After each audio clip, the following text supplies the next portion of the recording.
Hi, എല്ലാവർക്കും സുഖം തന്നെയല്ലേ? ഇന്ന് നമ്മൾ ഒരു മുട്ട മസാലയാണ് ഉണ്ടാക്കാൻ പോകുന്നത്. അപ്പത്തിൻ്റെ കൂടെയും ചപ്പാത്തിയുടെ കൂടെയൊക്കെ കഴിക്കാൻ പറ്റുന്ന ഒരു മുട്ട മസാല. അതിന് വേണ്ടുന്ന ഇൻഗ്രീഡിയൻസ് 3 സവാള ചെറുതായി അരിഞ്ഞത്, തക്കാളി ചെറുത് 2 എണ്ണം അരിഞ്ഞത്, പച്ചമുളക് ചെറുത് 2 എണ്ണം അരിഞ്ഞത്, ഇഞ്ചി വെളുത്തുള്ളി പേസ്റ്റ് ആവശ്യത്തിന്, പിന്നെ മുളക് പൊടി 2 സ്പൂൺ, മല്ലിപ്പൊടി 2 സ്പൂൺ, ഗരം മസാല ചെറിയൊരു സ്പൂൺ, പിന്നെ മഞ്ഞൾപ്പൊടി ചെറിയൊരു സ്പൂൺ, മല്ലിയില ആവശ്യത്തിന്, തേങ്ങാപ്പാൽ 1/2 കപ്പ്, കറിവേപ്പില 2 തണ്ട്, വെളിച്ചെണ്ണ 2 സ്പൂണ്, ഉപ്പ് ആവശ്യത്തിന്. ഇനി നമുക്ക് പാചകം ചെയ്യുന്ന പാത്രത്തിലേക്ക് സവാള, തക്കാളി, പച്ചമുളക്, ഇഞ്ചി ചതച്ചത്, മുളക് പൊടി, മല്ലിപ്പൊടി, ഗരം മസാല,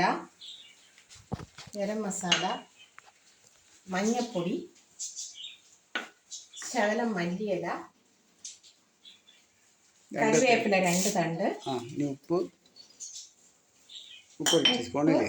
ചെറിയൊരു സ്പൂൺ ആവശ്യത്തിന്, പിന്നീട് വേണമെങ്കിൽ നമുക്കിടാം. വെളിച്ചെണ്ണ 2 സ്പൂൺ,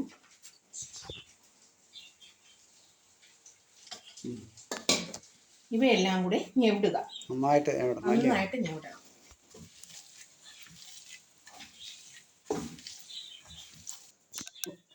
ഇങ്ങനെ വേണം. അപ്പം നമുക്ക് അടുപ്പ് കത്തിക്കാം. സാധനം നമുക്ക് അടുപ്പയിലേക്ക് വയ്ക്കാം.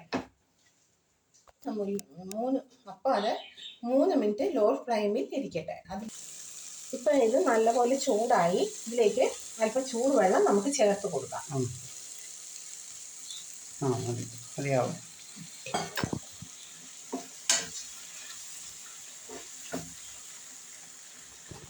ഒന്നും കൂടെ ഇത് ഒരു 20 മിനിറ്റ് ലോ ഫ്ലെയിമിൽ അടച്ചു വെച്ച് വേവിക്കേണ്ടി വരും.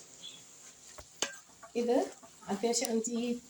അത്യാവശ്യം ചൂട് കട്ടിയുള്ള ഒരു പാത്രത്തിൽ തന്നെ വേവിച്ചെടുക്കുന്നതായിരിക്കും നല്ലത്. അല്ലെങ്കിൽ അടിയിൽ പിടിക്കുന്നു സാധനം. ഇടയ്ക്കിടയ്ക്ക് ഒന്ന് ഇളക്കി കൊടുക്കണം. ഇടയ്ക്കിടയ്ക്കൊന്ന് നല്ലപോലെ ഇളക്കി കൊടുക്കണം. ഇടയ്ക്കിടയ്ക്ക് ഇത് നല്ലപോലെ ഇളക്കി കൊടുത്ത് ഇതിൻ്റെ മസാലയൊക്കെ നല്ലപോലെ ഒന്ന് മുരിഞ്ഞ് വരണം. ഒരു 15-20 മിനിറ്റെങ്കിലും വേണ്ടി വരും. അപ്പം മസാല വഴറ്റിയിട്ടുണ്ട്. നമുക്ക് ശകലം മല്ലിച്ചപ്പും കൂടെ ചേർത്ത് ഒന്നും കൂടെ വഴറ്റിയെടുക്കാം.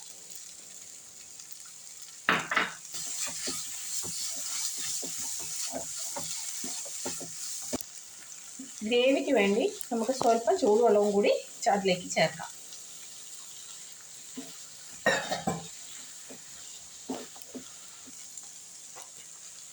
ഇനി നമുക്കിതിലേക്ക് കുറച്ച് തേങ്ങ അരച്ചത് ചേർത്ത് കൊടുക്കാം. തേങ്ങാപ്പാൽ ഇത് മസാല ഒന്ന് ബാലൻസ് ചെയ്യുന്നതിന് വേണ്ടിയിട്ടാണ്. ഇതൊന്ന് കറിക്കൊരു നല്ല ടേസ്റ്റ് ആവും.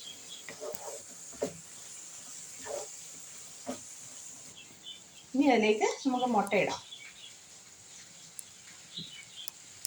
3 മുട്ടയാണ് നമ്മൾ ഇതിൻ്റെ ആവശ്യത്തിന് എടുത്തേക്കുന്നത്. മല്ലിച്ചപ്പ് ഇട്ട് ഇനി കറിവേപ്പില നമുക്ക് അതിലേക്ക് കുറച്ച് കറിവേപ്പില വിതറാം.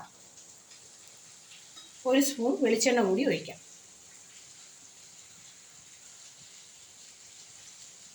പതുക്കെ ഒന്ന് ഇളക്കി കൊടുക്കാം.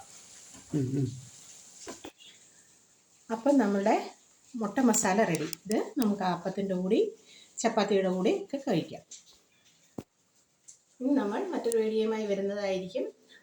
എല്ലാവരും സബ്സ്ക്രൈബ് ചെയ്യുക, ലൈക്ക് ചെയ്യുക, ഷെയർ ചെയ്യുക.